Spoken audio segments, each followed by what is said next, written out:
What's up? Welcome to the Sports Sidebar Podcast. You're tuned in with your boy Rich, and I'm here with my buddies Tom and JD, and we're about to get this thing started. Let's go!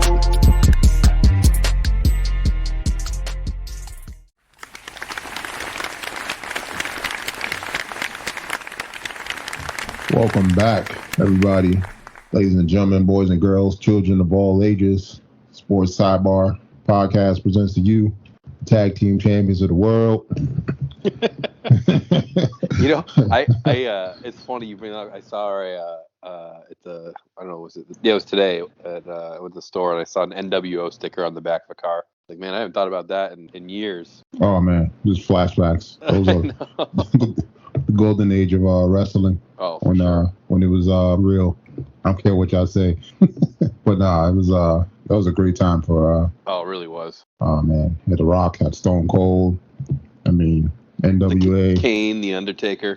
Yup, D-Generation X. Oh yeah, that was the golden age. Oh yeah. It was like late '90s. If you missed Monday Night Raw, forget about it. You weren't going anywhere in school the next day. Nah, then they came out with a Thursday Night SmackDown. It was like, oh man, I'm getting a double dose of wrestling. Oh man, can you smell it? Oh man, I mean, let's get into this, man. Before I have somebody throw me a beer and start chugging like Stone Cold. Episode 66 in full effect right now. I mean, let's kick it off. We got NFL Week 13 wrap up. I mean, the Cowboys beat the Saints. The Eagles, man, they beat your Jets. I thought you guys were gonna pull it out, man. What happened? The defense just let the Eagles answer. Felt like Zach Wilson played well in that first half, and they stalled him a bit in the second half. Eagles' strength defensively is really their secondary, so it wasn't too surprising that they were able to shut them down. But it was good to see Zach Wilson really play better in the first half, and I think that they seem to change up the play calls a little bit so that they're really focusing on Elijah Moore, which I think is I think could be a lethal combo in the years to come here with him and Wilson. Just some good play calling, I felt like, and I don't know, maybe they got behind a little bit. They went away from the run. I felt like Tevin Coleman was doing a pretty good job early on, and then they couldn't stop Minshew mania. Goddard had a couple touchdowns to start. It just they weren't able to come back from that. Yeah, I wonder if for the Eagles if if Hurts sits another week, or if they're considering starting Minshew over Hurts. Yeah, I think it's an interesting situation because I think that he has limitations, and I think he plays well in spurts. So I think if Hurts is banged up, who does Philly have next week? If Hurts is still banged up, I think that it's it could be worth a shot. Oh, they're playing Washington, so it's a big game. I'd probably want Hurts back for that if he's your guy. But if he's not right, if he can't run the ball, I think you got to go with Minshew again. And Minshew's kind of like one of those guys too, where you can ride him while he's hot, and he's definitely serviceable even when he's not playing like he did last week. But yeah, that might be one where you just ride him right now and see what happens and let Hurts get healthy. Yeah. I mean, they're pretty much contesting for a playoff spot. I mean, the division's getting closer. The Cowboys got Washington this week, so I mean, if the Cowboys were to lose and the Eagles were to win, I mean, they're all going to be right there, pretty much like a game apart as far as the NFC. Yeah, it's tight there at the top. I know, the Cowboys still have a little bit of a hold on it, with the 2-game lead, but there's a lot of Philly's got Washington Giants, Washington Cowboys to finish off the year. So there's a lot of conference games to finish it up. So this division could really go any which way. Oh yeah. Oh, sorry, the Eagles are on bye this week. Well, yeah, I mean even with the bye, I mean when they come back, that's 4 conference games. Yeah, so I mean every game's going to count going forward. So yeah, so maybe with the week off, Hurts is back, feeling better, and I think that if he's healthy, you got to play him. We're gonna have to wait and see. We shall. And then in that division as well, you got the Giants. They lost to the Dolphins. I didn't even know. I told you about off air that Waddle's about to break this rookie record for receptions. I mean, he's at 86. The record's 101. Got 4 or 5 games left, so he'll probably blow that out the water. Yeah, I think it gets buried a little bit because he's not, busting out huge plays here and there. I think I forget what he's at for yards, but he's he's I not think averaging. I think he's at like 800 though. Yeah, so he's averaging under 10 yards a catch. So he's been more of a possession guy, which is good, but I think it gets buried a little bit, and didn't really, because Miami probably got off to a bad start, it just didn't get the coverage. Yeah, exactly. So now that they're playing well and Waddle's making some big catches, especially on third down, scoring some touchdowns, that now is starting to get the attention that it probably deserved earlier on. But I think it's a start. I don't think Miami's had a go-to receiver in a long time. So, I mean, I like the direction that they're going. I mean, I just hope every Tua pans out, with all these draft picks they got. So yeah, it really all hinges on Tua. And him staying healthy. Yeah, he's been, since the trade deadline, he's actually played pretty well. He's completing passes at close to 75%, much better in the last 3 or 4 games. So yeah, I think that once he got that off his shoulders a little bit, not having to worry about getting traded for Watson or anything like that, he started to play a little better, a little more confident. Yeah, I think he felt like the organization is behind him since that trade wasn't pulled. So then we had the Chargers. They sneaked the Bengals. The game was a lot closer than the score. They had those turnovers. Your boy Mixon, man, gave it up, man. I know. Just when they came back, and then Chase dropped a touchdown pass that got picked off. So I mean, yeah, it was a brutal end because, like you said, Cincinnati got down early, and then they started to come back, and they're playing well, and they were down 2, and they were driving to score. And like you said, Mixon just lost it. It didn't really look like he got poked out or anything. It just didn't transfer well and hit the ground. And LA returned it for a touchdown, and then that was that. Yep, pretty much. Mm-hmm.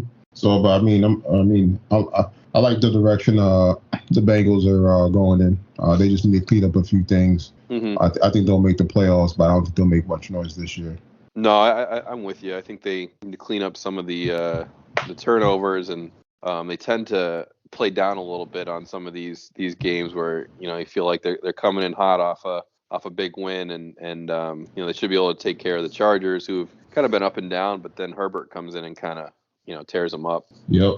But like I said, they'll figure it out. They're still a young team, so another year or two, and then they'll be one of the teams to reckon with in that division. Yeah, for sure. And then we had the Steelers. They beat the Ravens. That was a close game too. I mean, Ravens dropped the ball in the end zone after going for the extra point, lost by 1 point. So, and then now the Steelers are over 500. So, how do you feel about John Harbaugh going for 2 there to win the game? I mean, his logic behind it was great. I mean, they had to go for it because they had to get up. They had to end the game.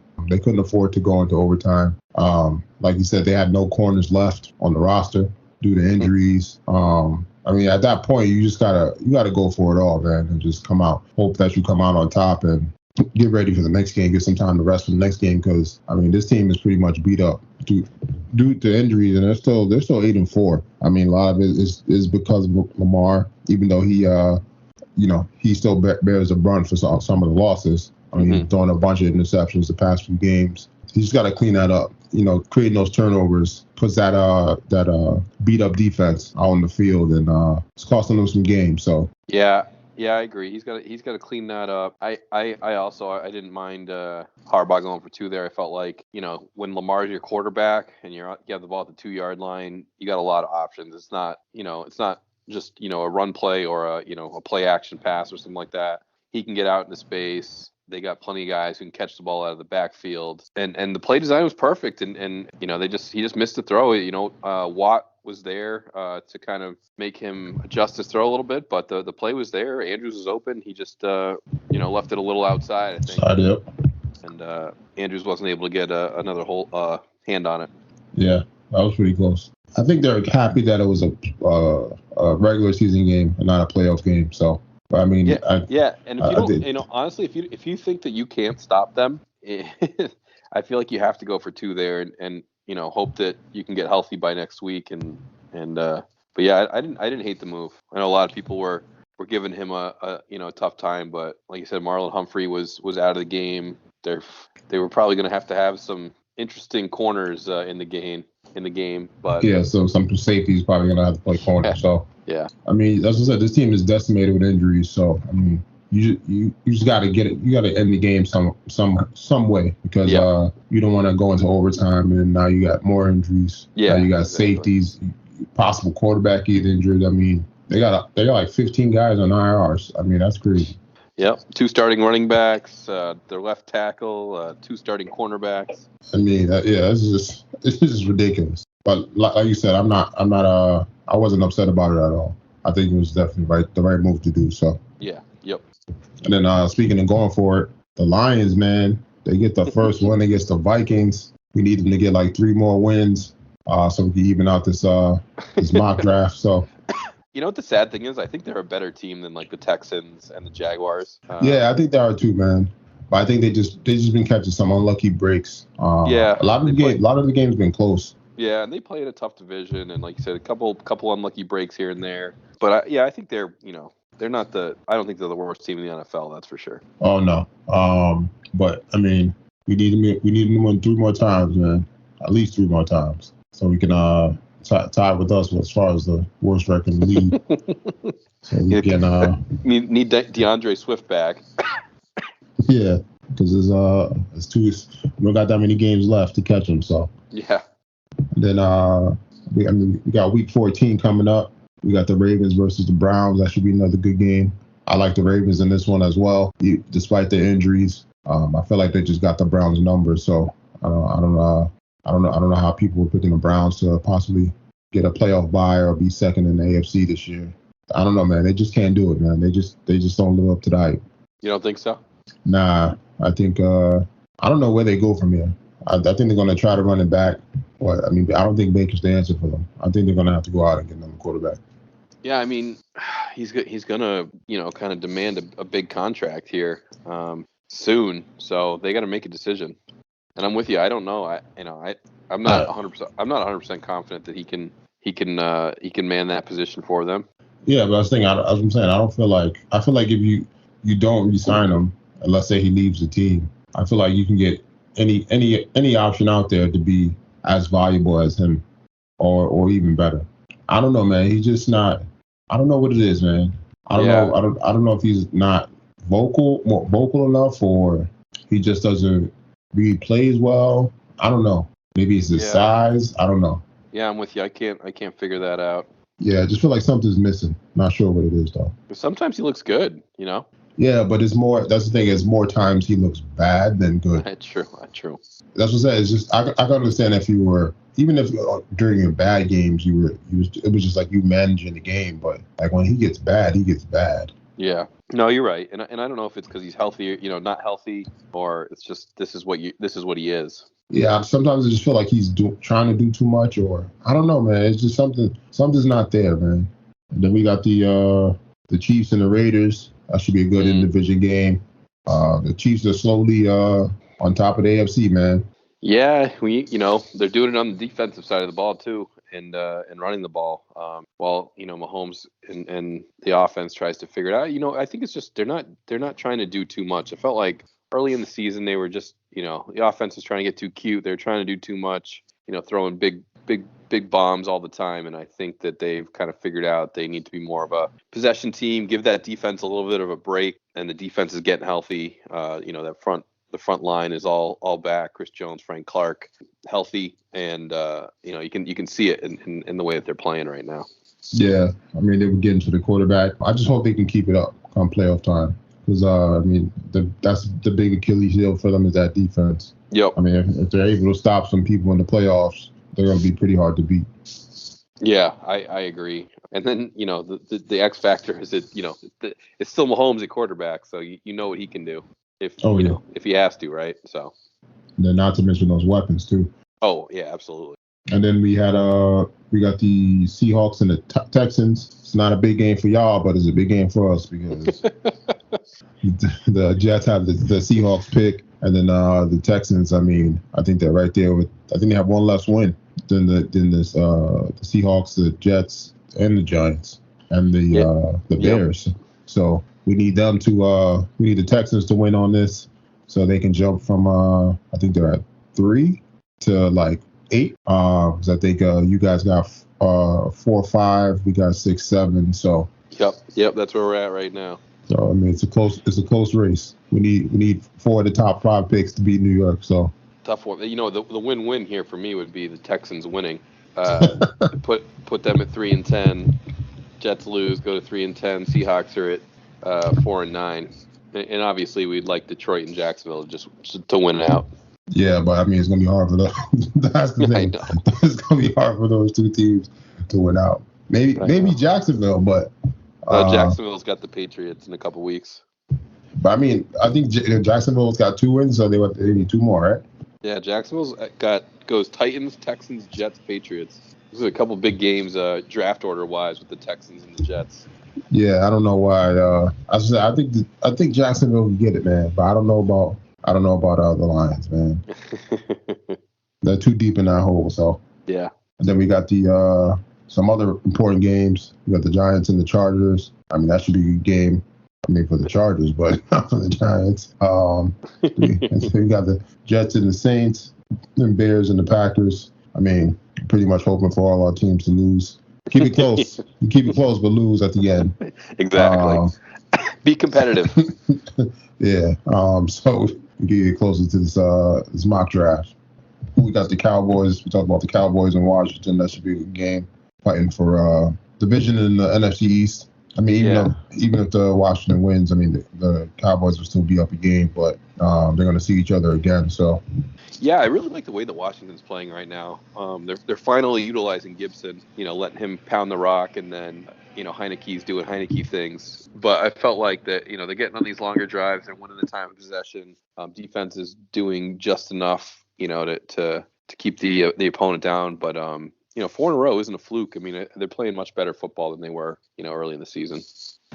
Oh yeah, I feel like they did that last year. Last year they started off a little slow, and then they picked it back up towards the end, and then got into the playoffs. So yeah, but that was primarily on the defense. The defense just started playing out of their minds, right? I mean, I remember just in fantasy they were scoring like 20 points a game basically down the stretch. Oh yeah, but I mean that's the thing.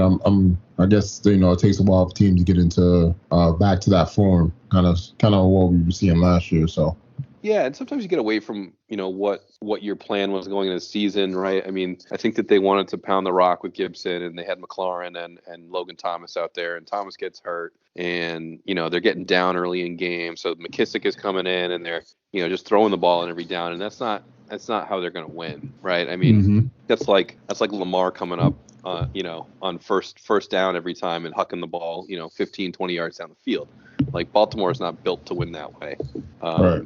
So I think that they kind of figured out who they are and their identity, and they're playing much better. Oh yeah. The Cowboys, on the other hand, I don't know. They could go any way. I have no idea what they're going to be. Yeah, they're hit or miss. I mean, high expectations for them this year. I mean, they have had some injuries. They got some receivers coming back. Offensive line, so they had some offensive linemen that were out that came back. So Gregory's coming back. So I mean, they got some important pieces coming back. So they're getting healthy. It's gonna be interesting to see if they can, carry some of the early season momentum they had towards the end of the season and carry that into the playoffs. So a lot of people were picking them to win the NFC. So yeah, they have the talent to do it. If they can get healthy on the defensive side of the ball, that's kind of been their Achilles heel. That I think that the offense will figure it out. But and I think Zeke needs to get healthy too. We talked about it last week, but when he didn't look the same on Thursday, and either give him a break for a couple games, and Pollard's serviceable, and he's more dynamic, I think, out of the backfield anyways. But either give him a break and let Pollard run it, or I don't know, throw the ball around the field, I guess. But I think they just need to let him get healthy and use Pollard while they can. Oh yeah. Oh, then I've also forgot. I mean, we didn't talk about the Pats and Bills game. Oh, I mean, jeez. I mean, the Pats, they run the ball like 50 times. Bills can't stop them. I mean, only Bill Belichick could do something like this. So this is again what we talk about all the time, is that coaches. Bill Belichick is just so far ahead of these coaches, right? Like, he basically told you after the first couple drives, look, I'm not going to throw the ball tonight. I'm going to exploit your weakness in the middle of your line, and I'm just going to pound the rock, right? Like they said, like they could have come out before the game and said Mac Jones had a broken arm and wasn't going to throw, and they still would have beat the Bills, I think. And really, the only reason the Bills were semi in it was because, for some unknown reason to God, that they put N'Keal Harry back there to catch a punt. He didn't know what the hell he was doing, and it glanced off his helmet and put them on the 12-yard line. But other than that, I mean, they had the perfect game plan. And you see this more often than not with him. He doesn't care what it looks like. All he cares about is the W at the end. Oh, yeah. And, I mean, their defense held the Bills to 10 points. I mean, seven of the points that you said they would have not got if off that the punt return if it never tipped the guys like face masks. Mm-hmm. And the other thing, too, is the Bills, you know what their average starting position was? It was on their own 40. So they were starting average throughout the whole game at their 40-yard line, and they scored one touchdown. Yeah, I mean, that's what I said. He's just a great defensive mind. I mean, they put their players in positions to win games. They don't do too much to cause themselves the game. I mean, it's gonna be interesting to see when they meet again. Because I know some of the Bills players took offense that one of the reporters asked them how they felt after the game, like if they felt embarrassed. Yeah, they asked Micah Hyde and Jordan Poyer if they're embarrassed that the Patriots only threw 3 times and were able to beat them. Yeah, I mean, I don't think. I mean, you can't be mad at the reporter for doing his job, and then at the same time, you got to take ownership of that. Yeah, and like the way I watched it, the way you worded the question, it could have been better. But, yeah, of course. Like at the same time, like Hyde and Poyer got to just say, look, we knew exactly what they were doing, and they beat us. Like, we can't let this happen again. Right. Instead of getting all, pissy about it. Yeah, I mean, that's the thing. The reporter's doing his job, right? He's trying to get a story. Yeah, you just got to take it on the chin, man. Well, I mean, the big touchdown the only touchdown that they scored that the Patriots scored was because Micah Hyde overplayed it and got he was out of position and Harris just cut right and he was gone. Like Micah Hyde was all the way on the other side of the field by that point. So yeah, I mean it's a question that they got to ask. Like, you guys knew that they were just going to run it straight down the middle. How did they beat you? It wasn't like they were they threw a couple of jet sweeps in there, but really I think it was only like 2. And the rest of it was just and nothing really outside. It was nothing really outside that. It was all right at the middle. Yep. They did the QB sneak on 3rd and like 5. Yeah. I mean they just kept hitting that AB gap. So yep, they nailed it. I mean, hats off to the Patriots. They wow us again. Surprise us again. With what they do and how they're able to win. Yeah. Who I think maybe gets a little bit of an assist here is Frank Reich in Indy. I mean, a couple weeks ago, Indy basically did the same thing with Jonathan Taylor and just let him run right up the A gap there, and he torched him for 5 touchdowns. Oh yeah. So that's what I said. Maybe that they watch a lot of film. Oh yeah. I mean, they pick you apart. That's what Bill does. Yeah. So I mean, I'm not surprised. Nope, he took a page from somebody else's book, but just did the extreme version of it. And then defensively they played Josh Allen and them great. They didn't let him get outside. Didn't let him get any big plays. And then the safety at the end who ran off the defender and went to go break up that pass. I mean, smart play from Wilson. It was a smart play, yeah. So, I mean, like I said, we're going to see what happens in the revenge game if maybe they open it up on Mac Jones because they were complaining about the passing. So, and then did you see when they asked Judon about at the end of the game? They were like, how are you feeling about the play? He was like, yeah, everybody pretty much did their part, outside of Mac. I mean, he just handed the ball off a few times. So I thought that was pretty funny. Yeah. Especially when you could joke around like that. Yeah. You know what? I still don't know. I know we talked about it off air a little bit, but I still don't know if the Patriots are good or not. I'm not totally convinced that they're like I think the defense is legit. I mean, there's no doubt about that. But that's the thing. I feel like you can't say they're dominant. No. But I feel like they're kind of like Floyd in his like later years, where he's not really like the dominant fighter, and he's like pretty much like a counterpuncher. So whatever you're throwing at him, he's just pretty much countering you, and then just whittling you down with those jabs, jabbing you to death, and then eventually you just give out. Give up. Yep. But I mean, it's gonna be interesting to see. I mean, once Mac Jones in his first year, I mean, they're doing this good. I mean, let's see how he is 3-4 years down the line. And Yeah. if they are to get some more receivers or some other kind of weapons, I mean, that defense is always going to be good. So Yeah, for sure. and I think they let Gilmore go. So Yeah, I mean they had J.C. Jackson, who's obviously stepped into his shoes, and he's played really well this year. One of the best corners in the league. So they thought he was expendable, and turns out, I'm not gonna. Bill nailed it again. I mean, he's really good with these roster decisions when they have the tough decision that maybe people don't want to happen. He's not afraid to do it.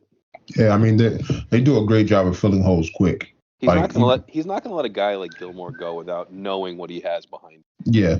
And I mean, not even Gilmore. I mean, if you think about all the other guys, like everybody like on Seymour, and they just do an exceptional job at having the next man up, the next man ready. And then for the rest of week 14, I mean, we got the Bills and the Bucks. Hopefully, the Bills can redeem themselves and beat the Bucks. I'm be interested to see if the Bucks do the same thing and they run right straight up the middle on the Bills. I wouldn't be surprised. I mean, I feel like Arians is similar to Belichick in that respect, where he's always stealing from and they all do it, but like you see what the Patriots just did. Like, why not start that way, right? Oh yeah, I mean, they got the running backs. Exactly, you got Fournette, you got Jones. You can run it right at them. Big offensive line. Fine, yep. They got the personnel to do it. So, and then they got the weapons on the outside too. So I wouldn't be surprised if they start off run heavy in terms of the play action, and all of a sudden everything is bust wide open. Mm-hmm. And then we got the game of the week. Probably be the Rams and the Cardinals. That should be a good one. Division foes going at it. Two potential teams that'll see each other in the playoffs again. Who do you like in that matchup? Ooh, I'm not sure. Who you thinking? I think it's gonna be a tight one. I think it is too. I don't know if the Cardinals are fully healthy yet with Murray. So maybe not. I mean, Murray looked good in Chicago. Tough to tell, obviously, with the rain and stuff. But Connor looks good. Is filling in for Edmonds, and it's tough. It's tough though, because the LA defense is brutal. I think I do like the Cardinals, maybe by a field goal, but I think it's going to be a tight game. Yeah, but that's the thing. I'm interested to see if they get any pressure on Murray. I mean, if you get some good hits on him in the beginning, it might change the whole game plan for the rest of the game. Yeah, sure. So, being that they don't want him to get hurt again. And then, like I said, their defense is great, but I mean, they haven't been showing up the past few games. So, it's going to be interesting to see. When you get to the division games, I mean, you pretty much know each other like the back of your hand. So, yeah, it's going to be about all about who really came to play that day. So, no, for sure. Then on to the NBA. I mean, the Warriors take their lead back as the best team. Pretty much tied, pretty much with the Suns. They beat them the other night. Even though Booker didn't play the first game, didn't play the second game. It's gonna be interesting come this Christmas game because I think Klay's gonna be back. Booker should be back. It's gonna be a great watch come for a Christmas Day game. Yeah, no, I think you're right. I think it'll be a good little rubber game for them. Both teams, obviously, I think they're far and away the two best teams in the West. And Steph's just he's going to get more ammo when Klay's back. But really, Wiggins has really stepped up this year. Jordan Poole has played well. So, I think it's a much different team than they've had over the past couple of years. Yeah, Steph's got some help to carry them. So, yeah, it's going to be interesting. It's going to be interesting to see when Klay comes back and Wiseman. How that dynamic, like how soon Klay comes back to be Klay. Yeah. I mean, even though he's a shooter's going to shoot. Yeah. So, I wouldn't be surprised if he comes out with a crazy night game, that first game. But I felt like he's been ready for a while. They just been, easing him in. So we're going to have to wait and see. I'm looking forward to these Christmas Day games too. Yeah, this is like when basketball season starts, right? Yeah, like Christmas Day. That's pretty much the opening of the season. It's funny though, because I think there are going to be some NFL games on Christmas this year, right? Like a couple. Yeah, we got the Browns and Packers. Mm-hmm. Then we got the Browns and the Packers, Colts and the Cardinals. I don't know if I'm watching those. The Colts and the Cardinals? Yeah, That might be a good game. maybe. But that's NBA day. Yeah, and then let me see that. Then on the 26th, they got the Rams and the Vikings, Jaguars, Jets, Giants, Eagles, Bills, Patriots. That's Sunday. Yeah, it's a Sunday. Yeah, they should have put that Bills Patriots on Christmas. And I know. I think did they flex that? Oh no, they flexed the Indy game to the Saturday night game. Yeah, then they could have probably did that the Cowboys Washington game too on Christmas. That would have been a good one. Mm-hmm. Messed it up. Then we got your boy Damien, man. You sent me that little post. I mean, talking about he wants to play with a defensive wing. I mean, your boy's not even in the top 8 in the playoffs, man. What's going on, man? Yeah, he needs to stop playing. Here's the thing with him, right? He's on contract till I think he's got 3 years left on his contract. Brings him to like 30, 35, I think 34, 35. He wants the 2-year deal to go to like 110 million.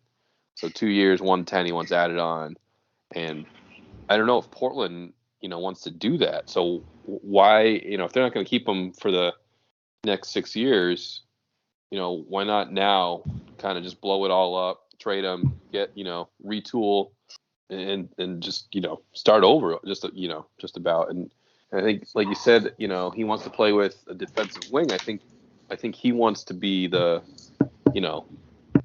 guy, and he wants some, basically some help defensively. It looks like, CJ McCollum probably is not the best defender. But if you can get a guy like Jaylen Brown, I don't know. Maybe he'd like to go to Boston. I can't tell. It was hard to kind of decipher that because I don't.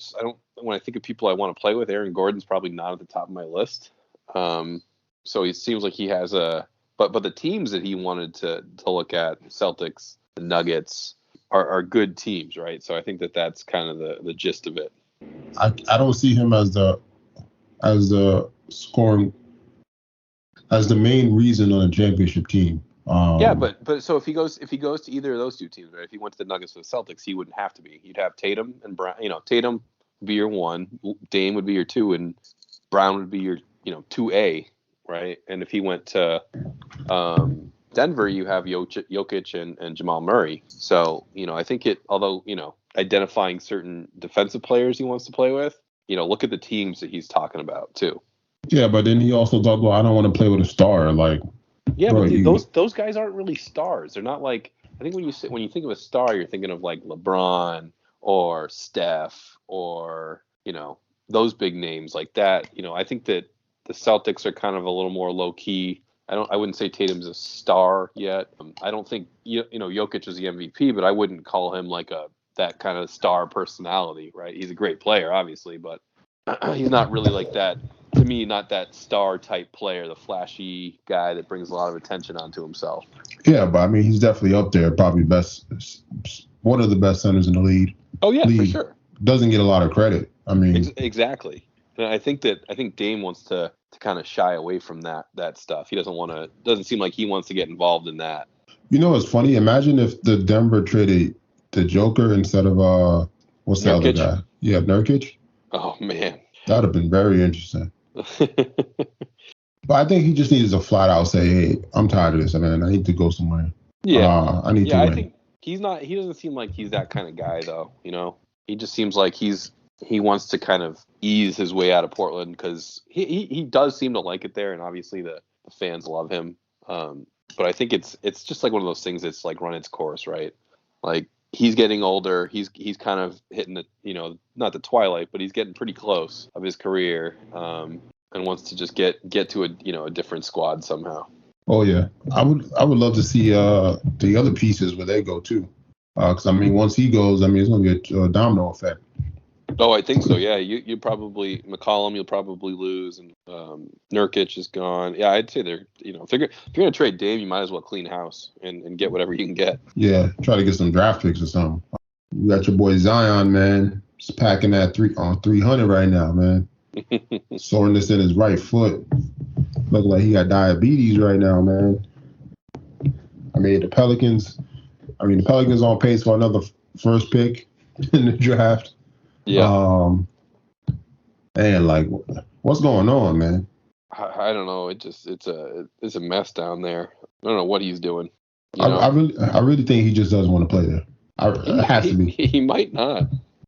I think it has to be. I feel like he's walking around with like 6X clothes on, looking crazy big. Mm-hmm. I don't know. I was like, maybe he's in shape and he's just put on super big clothes to look like he's not in shape. Kind of like how what James Harden was doing back in Houston. He's wearing like big clothes, and all of a sudden people thought he was out of shape, and then he goes to Brooklyn his first game, has a triple double. You're like, what the hell? But I don't know, man. I think he's just counting his days out to get out of there, man. Yeah, you might be right there. I really do think he wanted to be in a big city like New York or somewhere else. So just for his overall brand. Yeah. And the Knicks are struggling. We're number 11 right now in the East. The East is looking a lot harder than it was last year, man. Yeah, it is. I mean, got some good teams up there. Obviously the Nets, Bucks, Heat. They get some solid teams. It's gonna be a tight race in the East, I think. Oh yeah. I mean, I don't see many other teams falling out of that top 8 besides the Washington and Cleveland. So it's gonna be pretty hard to get up in there, get in that top 8 and to make the playoffs. So, but I mean, everybody's pretty much like a game or two behind. So you string along a few games, you're right back up in that top 8. So, but it's gonna be a lot of. I feel like a lot of matchups are like 4 or 5 matchups with a lot of teams. The way it's looking to match up outside of Brooklyn at number 1. So. Yeah.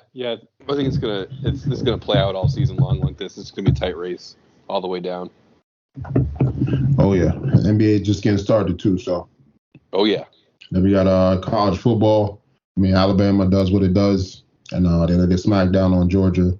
Georgia had the number 1 ranked defense, averaging like 7 points a game. Alabama puts up like 40 something against them. So I mean, they take up the number 1 spot in the college playoff football. So I mean, I feel like Alabama's I feel like they're gonna win it again, man. I don't know.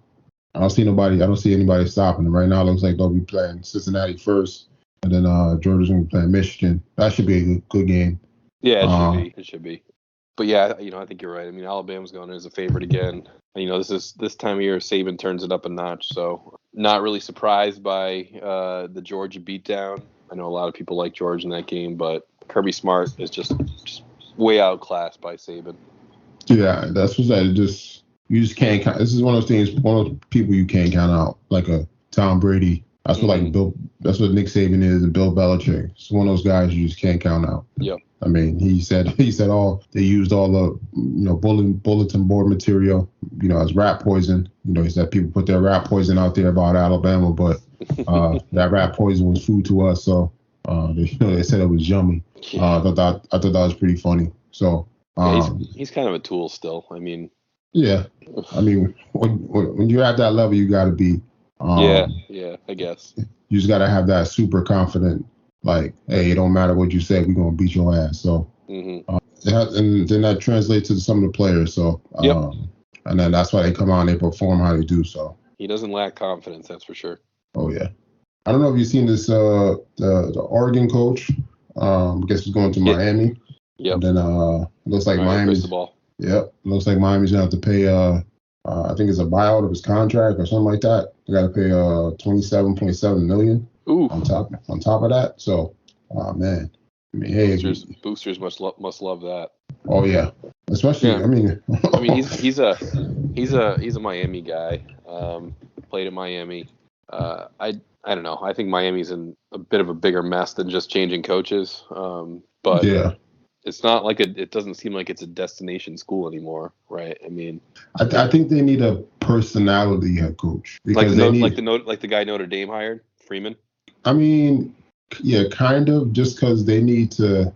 I think Miami needs to reinvent that whole like culture of like. Yeah.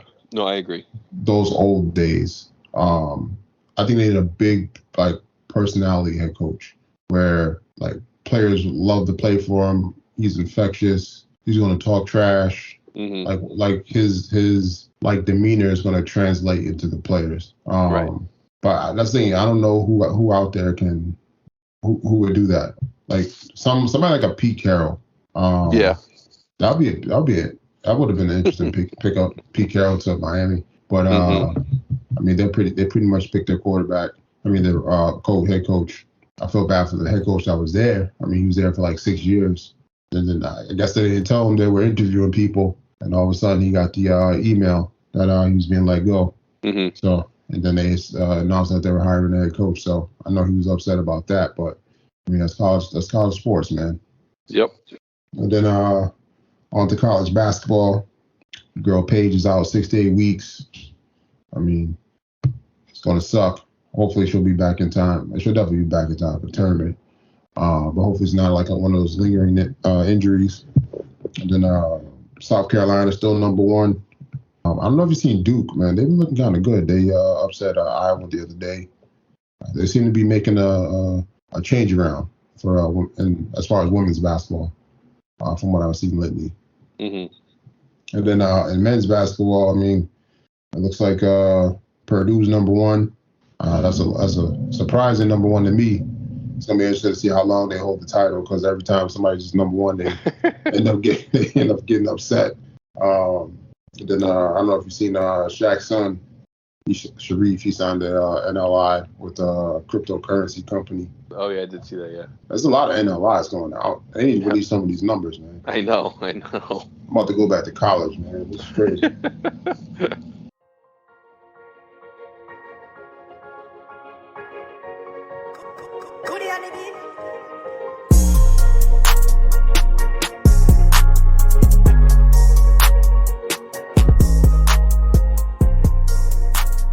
All right, ladies and gentlemen, it's that time again. We got another edition of JD's Bites and Brew. What you got for us? All right, so we're continuing with the Thai theme this week. Did a Thai coconut chicken curry over some white rice. So this was actually pretty simple. A good weeknight meal, but really you just start off with an onion, cut it up, throw it in I use coconut oil, you can use olive oil. Let that fry up a little bit. Throw your chicken in. You want to have it either like thin chicken breasts or, diced up chicken. Get that, cooked through. Then you throw in a little red curry paste, coconut milk, bring that to a little bit of a simmer, and then throw in some spinach and season with salt, pepper, and what was the other spice? Oh, ginger. So you can use fresh ginger or you can use powdered ginger, but get that all kind of melded together, let it simmer for a little bit, and really you can add in more curry paste if you want, season with salt and pepper at the end, but it's really fairly simple to make, and throw that over some white rice, quinoa, or whatever you want to put it over. Fairly healthy and really tasty. Of course, I like to use the whole jar of curry paste. So. Oh, nice! I love Thai food, man. I should tell you about one of my Thai spots. Since you guys came down to the city. We're coming back in February too, by the way, Rich. Oh, nice! February. February when or? February 23rd, something like that. Okay. Hopefully you won't be dead by then. Yeah, hopefully not. From this COVID spell. Hopefully I get my taste back by then. I know. How was the play? You guys went to see the play, right? No, we're gonna do that in February. We just went to the American Girl store, did all the Christmas stuff, Rockefeller Center, Central Park, all that good stuff. Okay. It was great. I couldn't live there. I don't know how you do it. I mean, I know you're on the outside now, but man, all those people in Times Square trying to walk back to Grand Central was wild. Yeah, and when you're from New York, you know which areas to stay away from. Yeah, and I, my dad's from there. He knows the area. We just went through there because kids to see the lights and all that stuff. We went to the M&M store right there. Yeah, it's just certain places just straight traps. You just gotta know where to stay away from. And then people like walk around like slowly and like they don't pay attention. So it's like looking at that shit. Oh yeah. They just move, man. And And like, I'm like, when we started to do that, like trying to figure out, the right way to go. I just like grab everyone and just pull them to the side, like just get out of the way in the middle. Yeah, it's like because people, you're right, they just like stop and just like look up and they're like, oh, where are we? Yeah. It's a cool building, and like you got like people up your ass the whole time. Yeah, so everybody's power walking, everybody's moving, everybody got somewhere to go. Yep. Just fast paced. So it is. But yeah, just certain areas to stay away from. Times Square is one of them. Yeah. It's just certain parts of the city, to stay away. Not that it's a bad part, but it's just like it's crazy. Yeah. Especially during Christmas time, right? I mean, everyone that wants to come to New York wants to come during Christmas, and then Times Square is just a gather all for everybody. Oh yeah. And then what did you drink that down with? Yeah.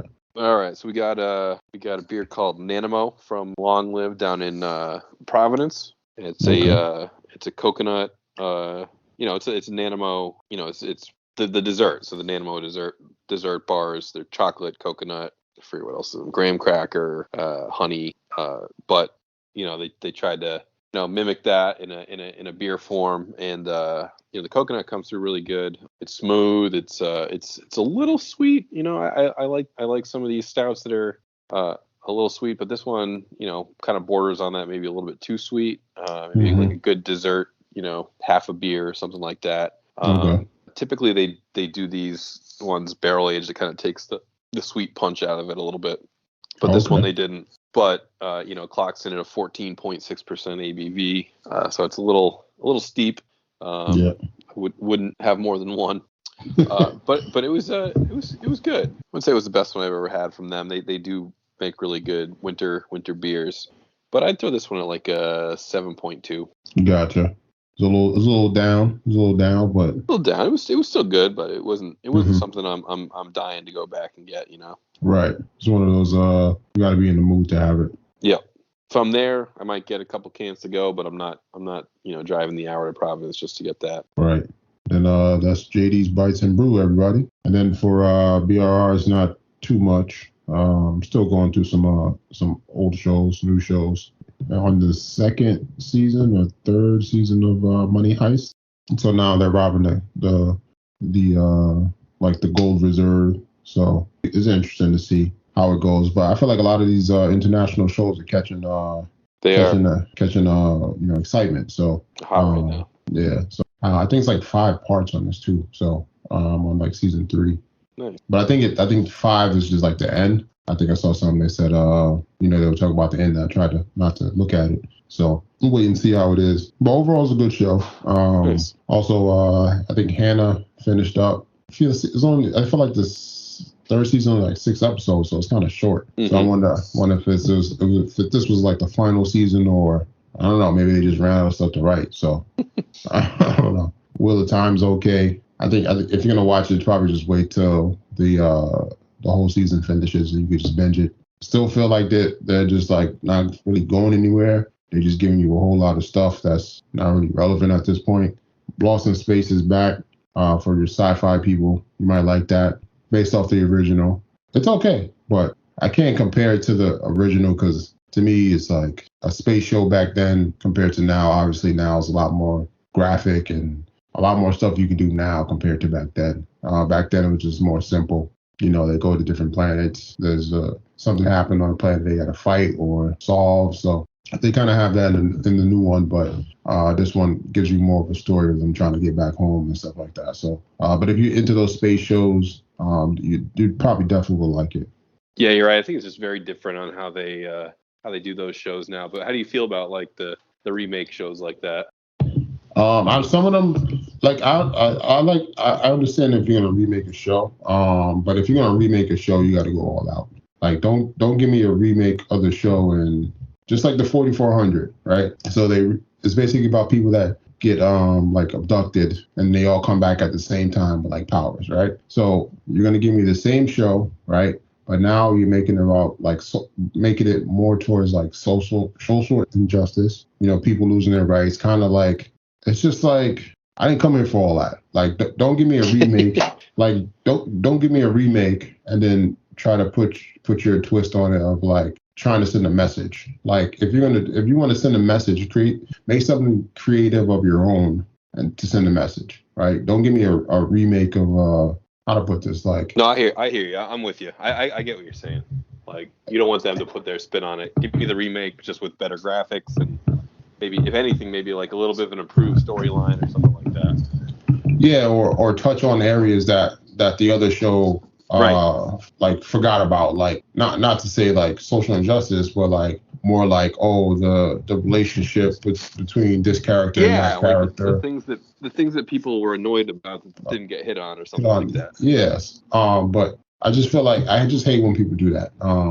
Because it's like false advertisement, right? It's like Yeah. it's like, oh, the your favorite thing is back out. It's like if they had your favorite like candy growing up and you love that candy and they stop making it. All of a sudden they bring it back out, but now they change the ingredients and we taste it. You're like, what the fuck is this? I don't want this. It just changes your whole perspective about the show. Yeah, I'm with you. And just feels like a waste of time. So like I said, I don't mind them remaking shows, but if you're gonna remake a show, just make it like better. Like don't try to give me a hidden message. Like just make the show better. Because we've seen shows get remade and the remake is better than the original. And then there's times they'll remake a show and then you'll be like, oh, this is a remake? I didn't know this. And then you go back and see the original was like in 1960 and it was some old black and white. And you're like, wow, this is great. Because it gives you a lot of content as far as like ideas and stuff like that. But just don't, like I said, just don't give me some hidden message about on a remake and then have that be the focus of the show rather than, because it's like I'm going to take somebody's idea and make it my own. No, just make your own idea. But I mean, Hollywood's always been about remakes. They do it with movies. They repurpose movies, repackage movies. But I mean, hey, that's the industry. It's kind of like sampling, like when people sample music songs. Yeah. Yep. Now all the samples they use come out as hits. So I mean, I can't blame them. And then that's the thing, you never know what's going to be a hit or not. Yeah. But if anybody's listening, if you remake something, do not remake it with any like, I don't want to just say social justice, but just like do the show justice, man. Don't do that. But I mean, it's gonna be a lot of stuff coming out. So I'm interested to see what we got coming, especially for next year. For sure. Next year's gonna be jam packed with movies. We got Ozark coming back in January, so last season. So, but I think it's the first part, and then I think we're gonna have to wait a few months for the second part. So we got a lot of good stuff coming. So hopefully, if this one is cold, get to go through everything. And I think that's pretty much it. That's all I got. All right, ladies and gentlemen. Until next time. Until next time, Rich. I want to thank y'all for rocking out with your boy Rich, JD, and Tom here on the Sports Sidebar Podcast. Give y'all something to ride out on.